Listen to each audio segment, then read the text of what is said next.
Welcome to the State of Accessibility podcast from TPGI on LinkedIn Live. I am Mark Miller, Sales Director for TPGI and member of W3C's Web Accessibility Initiative Accessibility Maturity Model Task Force. Dave has a hard time saying that every time, and now so do I.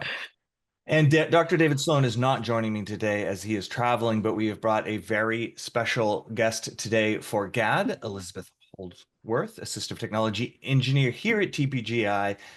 And speaking of traveling, Isabel took a very special trip to Antarctica, which is what we're here to talk about today. Welcome, Isabel.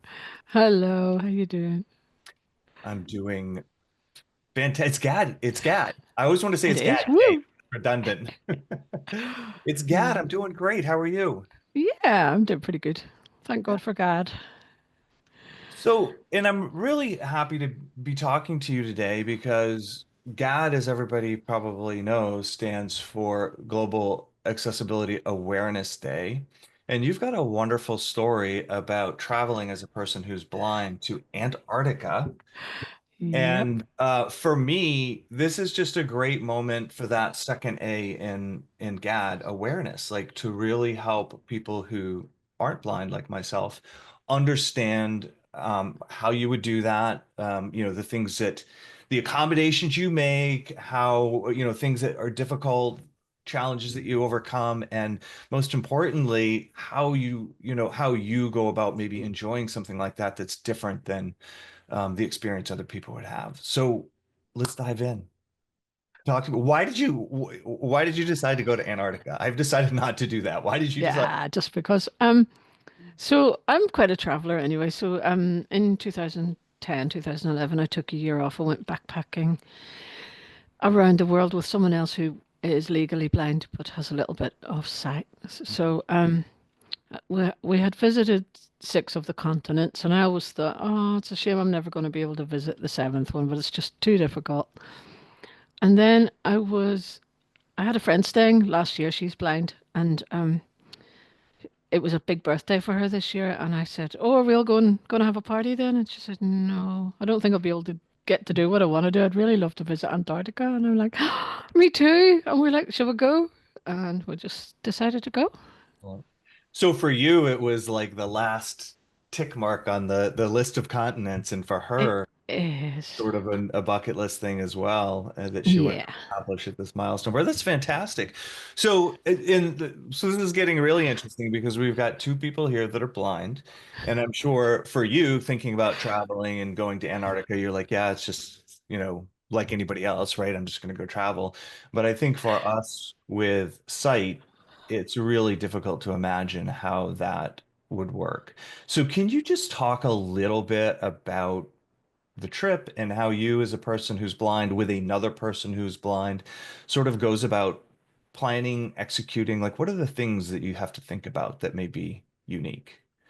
Okay, so the biggest thing was if we go on a science cruise, which was what we wanted to do, how Mhm. many of the expeditions would we be able to um, get involved in?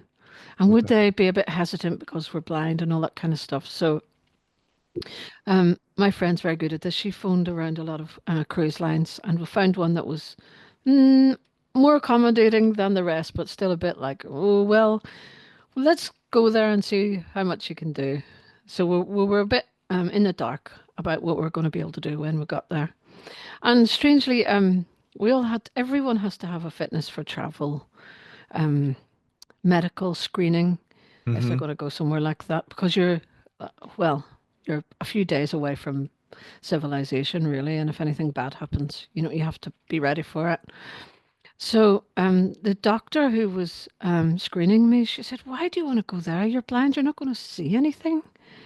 She's like, she's like, "I've been there, and everything was visual." And I said, "But I'm going to experience things in a whole different way." And I wasn't even sure myself what it was going to be like, but yeah, it was so worth But going. isn't that part of the adventure, right? Like, no matter who you Yeah. are, you're not sure what it's going to be like, and that's No. why you want to go do it. Yeah. And I find Yeah. that an interesting comment since we all have, since there are five senses, you've sort Hmm. of got four left to Absolutely. experience Yeah. things with, right? Yeah. The smell of penguins is quite a big one. What do Yeah. peng what do peng It's everybody's on, I don't know if you know this, but on social media, everybody follows. Listeners are gonna make fun of me for not remembering the name, but my wife follows. But there's the penguin and the baby penguin that was bigger than its parents, like by I can't remember who it is, but penguins are a big deal right now. And yeah, what the heck do they smell like? not pretty. Not pretty. You don't want to eat shortly after you've been around a bunch of penguins Got it. for a while. Got it. So Not so pretty at think all. roses and then the opposite of that. Yeah. Got Yep. it. Okay. All right. So stinky penguins. Yeah, but all the, you know, um, jumping ahead. So once we got there, we landed on a few islands and on the mainland once, and every time there was like thousands of penguins trying to bite around your boots and kind of Uh, scrabbling around you, trying to get your attention. We weren't allowed to touch them, which is really sad. I would have loved to just take a glove off and have a little stroke up one, but but they're it wasn't. nipping at your feet, so you kind Oh of yeah, yeah, they're trying to there's pull your bootlaces and things. nobody, they didn't get the memo that they're meant to teach you. No, You're not allowed no, them. no. We were told to stay 5 meters away, and they weren't having any of that. And they weren't the No, penguins didn't listen. Okay. no. But So that made it they're quite, stinky quite. and they don't listen well. Got it. So, but the trip getting there. So there were a few small issues. So I decided to bring my sister. I thought my sister was going to be really helpful, and she was a lot of the time. But unfortunately, she got sick on the Ooh. way there. So, um, so we did things like I've got a pair of Meta AI glasses. So you Mm-hmm. can take pictures on these glasses and ask them about your surroundings and things. So going around the airport, me and my sister wasn't feeling very well, so me and my friend we went scooting around the airport, picking up last minute, pills and sleeping pills and mints for the plane and that kind of thing. Sure. And the glasses were able to help us find the shops that we were looking for and find the way back and things. Oh, that's brilliant. So that was pretty useful. Yep. The first issue that we found was when we got to the airport in London. We were trying to check in, and it was a flat screen. It was a kiosk, and my friend hadn't met up with us yet, and there was no way she could use it. And I was thinking, all this is driven by websites these days. Just make it talk. It's so easy to make it talk. So my It is. sister had to kind of do that for us. Yeah. And not to turn this into a commercial, but that's a large part of what we do here at TPGI, and we have the Jaws for Kiosk product, which is specific for exactly the experience you're talking about. It's to make sure that the Yeah. kiosk can not just talk, but effectively relay the visual UX to a person who needs to hear that UX. I've never played with this yet, and I've wanted to be everywhere. We want it to be everywhere as well. So, All right. yeah, Yeah. so that was the first issue, really. And the same thing when we got on the plane, there was a TV and there was like 100 and something different, there was tons of different channels with loads of movies and things. And again, I couldn't use it. And my sister put a movie on for me and it went off and she'd fallen asleep. And of course, I didn't want to wake her up, so I had to kind of skip it. And things like that are quite frustrating. I think, speaking of the awareness part of Global Accessibility Awareness Day, I think that you bring up a good point. A lot of people that I talk to will go like, well, can't somebody just help them, right? In reference to fill in the blank, right? Mhm. But it's about privacy, it's about all sorts of things, but Absolutely. also just things like that. Like the person that can help you is falling asleep and you don't want to wake them Hmm. up. And there's No, got to they've be they've got, it's a bunch well, of it's their trip too. Yeah. yeah. I think So that's a real anyway, all out. so it is. Hmm. So it took us 4.5 days to get to Antarctica. So it took us 2 days to get from London to Argentina, and then 2.5 days down the what's it called? The Drake Passage. So that's where the Atlantic and the Pacific kind of bang up against each other, and there's huge waves and things. Um, so my sister was seasick the whole time, and so my friend and I You're had to you're in kind of, a boat when you're going through that passage. yeah, Okay. yeah. And it's particularly like wavy because Oh the my goodness. Yeah, the you are waves are like 6 meters high and the ship is crashing around and you're kind of falling between one corridor and the other one side of the corridor. you And want if you're blind, you want like physical experiences, maybe that's You get a little too Like, much. yeah, that's pushing it. And Yeah. also, we're trying to learn our way around the ship at this point as well. Yeah. So, because my sister was stuck in the cabin, so we were bringing her, food and things. Mm. So yeah, that was quite interesting. That I was obviously wasn't pleased that my sister was ill, but I was pleased to be pushed out of my comfort zone Yeah. and not be relying on her to kind of, guide us around the ship the whole time. Yeah, So that's that really. the adventure really started there. Do you mind just quickly, how did you like what were the things that you did to get around the ship We without? worked out that the stairs and the elevators were on the same place all the time. Hmm. Well, they have to be, don't they? Because they're getting you from floor to floor. But Right. so they were in the middle of the ship, and we worked out that there was the restaurants were at the back. Our room was at the front, so we were kind of locating ourselves by what the back and the front of the ship, um, and people got used to. We would go to science lectures every day, and people would get used to us kind of blundering in there and trying to sit on the same seat, and so they would scarper. So they Mhm. they eventually started leaving us those seats all the time, and that was great. That's nice. S- s- So you really, And in your head, you created a bit of a map of the ship, yeah, yep, um, that at least could get you into general areas.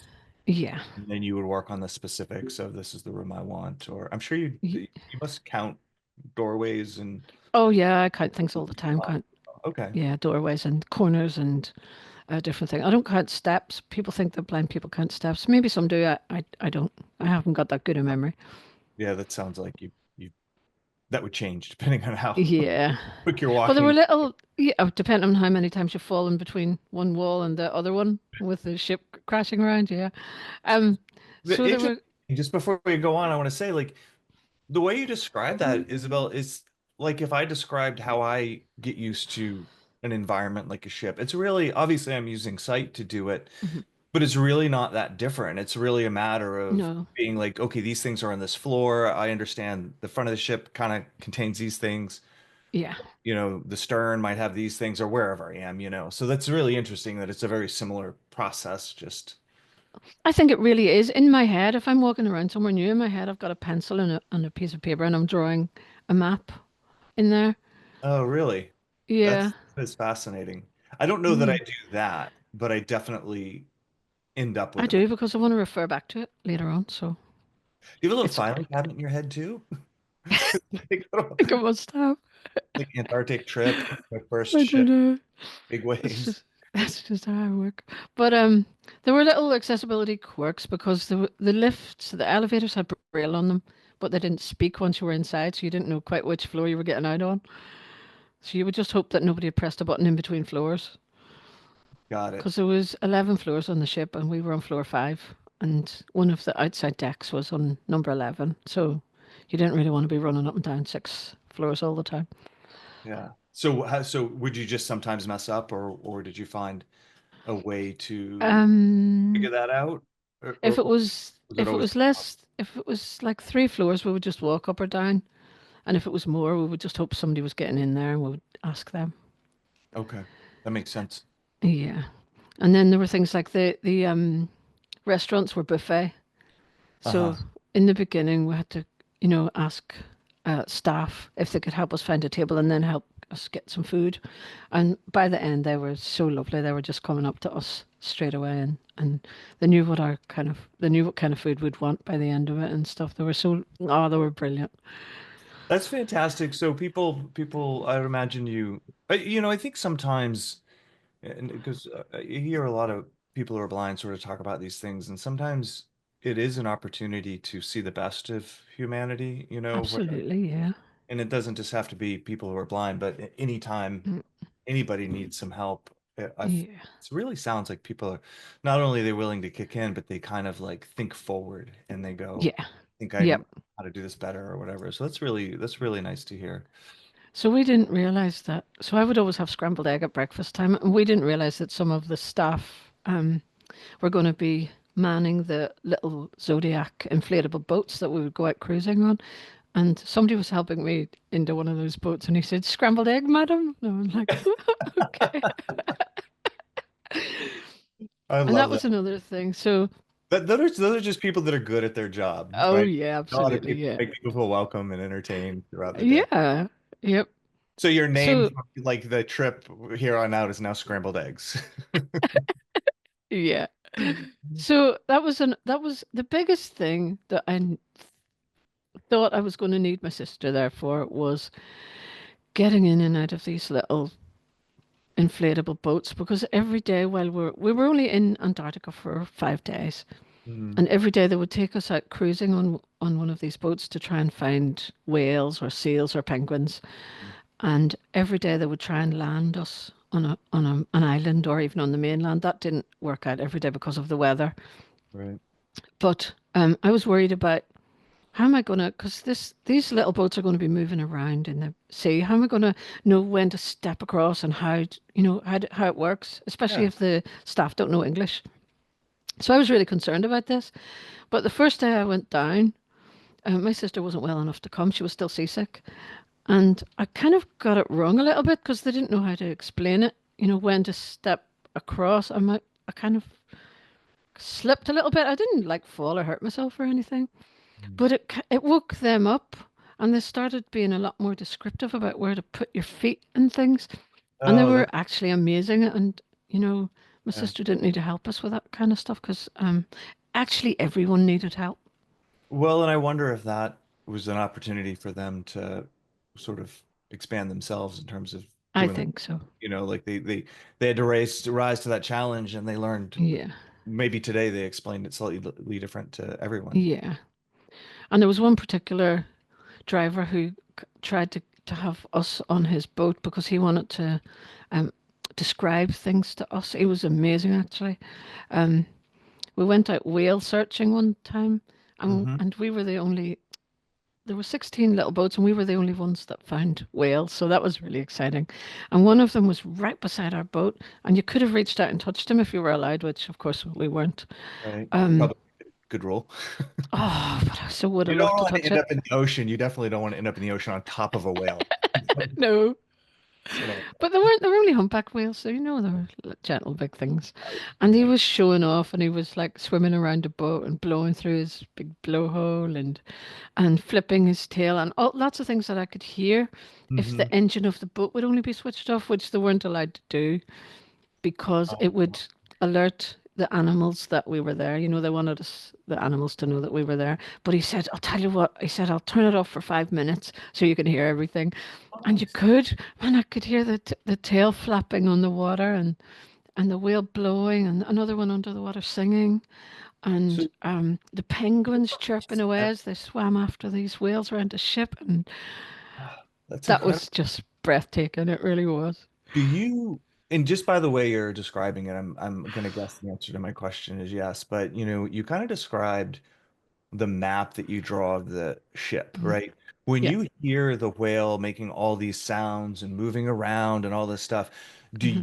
does that sort of form an image, and I'm using image, and that might be the wrong word, but a impression, maybe the right Yeah. word, of that creature and its size and how it, Yeah. Yeah. I don't think, sorry, I've got a scratchy eye. I don't think it's easy for a blind person to kind of imagine the enormity of a whale Mhm. because I know he's absolutely massive. In the sounds did or didn't really give you a sense of that, or is it, Um, I know, don't maybe. really think so because, we were in the water. There was a lot of kind of echo and a lot of penguin noise. And Those, no, I don't think I yeah, got an those troublemakers, impression. they're noisy, they don't follow rules, and they don't smell So good. don't. We're learning a lot about penguins. But they're good fun. We It were does sound like fun. Generally, lack of rule following equals fun, right? yeah, we were sat. My sister was watching them and she was describing them, and the the parents were teaching the babies to climb up this glacier, and the babies kept tumbling down, and the parents would go back and get them, and it seemed like they were all having a great lot of fun together. That's incredible. Yeah. Yeah. So this is so you've got you're experiencing the whales. Was there anything that you did ahead of time to, like, I don't, maybe it's not even important to you, right? But like Do they have like 3D models or anything like that? Like what is your sense of like what a whale, that structure of a whale is in the first place? I'd kind of had like toy whales and Okay. plush whales and things, so I know what shape he is, but Mm-hmm. just the size of him is quite. That's what you, But yeah. that they showed me a set of teeth belonging to one on the Ooh, ship, and it was absolutely enormous. And I yeah. was like, if that's only his teeth, what's the rest of him like? Yeah. Is there analogies that help you? Like if they say like a whale is like, the size of a bus or two buses in a row. Yeah, that would help. Yeah, Yep. that because you must have a sense. Just like you have Yeah. how large the ship you're on is because you're Yeah. navigating. Yeah, because I've walked along the road past Yeah. buses and things, stationary buses and things. So I would have, and I've been on enough of them to know how big they are. Yeah, that would be really helpful, actually. Yep. And just thinking as a sighted person, like, of the of what you're describing and sort of the enjoyment and the excited conversations that might follow. Did you in we there'd be a lot of did you see or what is the like you obviously had the same to me it seems like you had the same experience, like just It that was very excitement and similar. joy and Yeah. even though you couldn't see it through the sounds and whatever else and people helping describe it, it seems like the impact and Yeah. the value of that novelty and the trip is the same.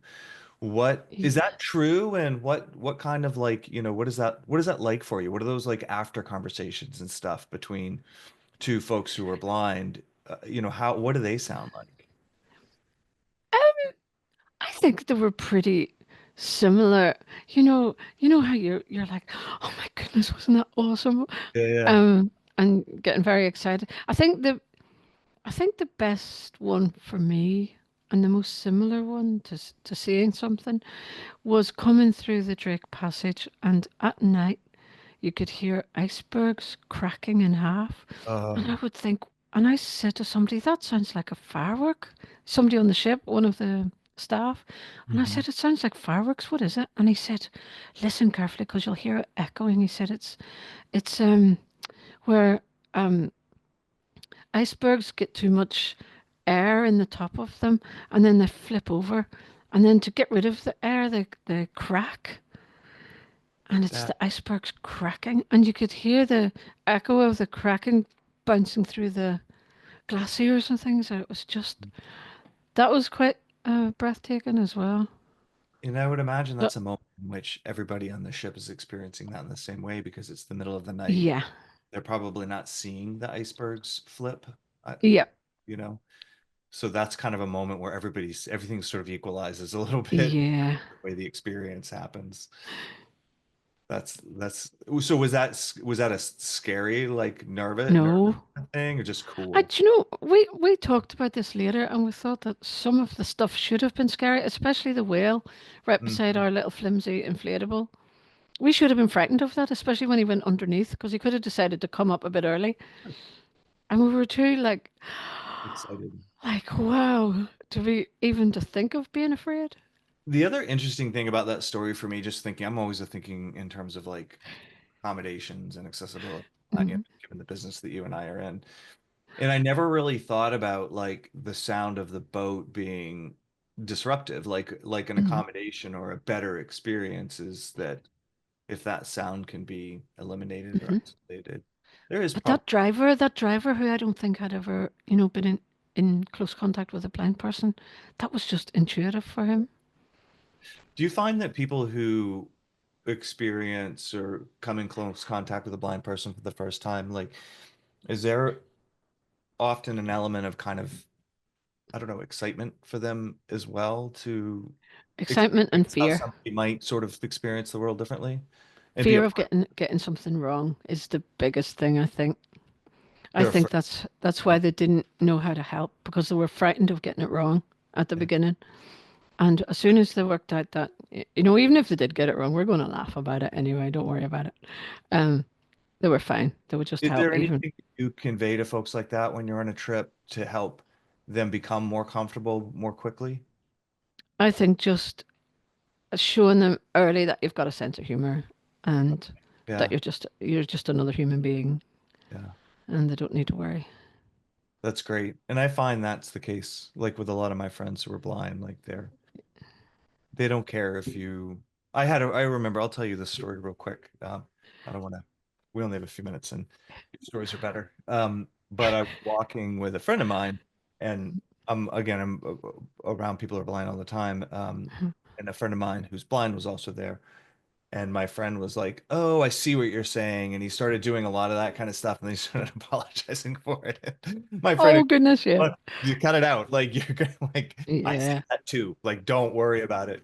And and then the jokes about being blind. There was horses, and the gentleman who's blind was using a cane, so there was some jokes that flew around about what might happen between the horse and the cane and stuff like that. Yeah.